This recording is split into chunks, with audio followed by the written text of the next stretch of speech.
বাংলাদেশ সড়ক পরিবহন ফেডারেশন, আপনার সড়ক পরিবহন শ্রমিক ফেডারেশন, যে শাহজাহান খান গত 16 বছরে একাই 24,000 কোটি টাকা লোপাট করেছেন।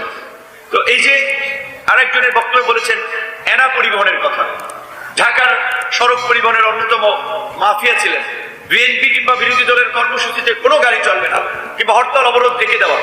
এই এনায়েতুল্লাহরা শূন্য থেকে কয়েক হাজার কোটি টাকার মালিক। এনায়েতুল্লাহ পালিয়ে গেছে, তার যে এনা পরিবহন একটা গাড়িগুলো কি পালিয়ে গেছে না প্লেন দিয়ে তুলে নিয়ে গেছে নাকি জাহাজে করে বাইরে পাচার করে দিয়েছেন? সব কিন্তু নাম রং করে, নাম বদল করে এখন আবার অন্য একটা সিন্ডিকেট চালাচ্ছে। কিংবা শাহজাহান খানরা যেই মাসোয়ারা তুলতেন সেটা এখন অন্যরা তুলছে। ব্যক্তির এবং হাত বদল হয়েছে, সিস্টেমের বিন্দু মাত্র বদল হয় নাই। আপনি শাহজাহান বাস টার্মিনালে যান, গুলিস্তান এই নিকটে ফুলবাড়িয়া যান, মহাখালী যান,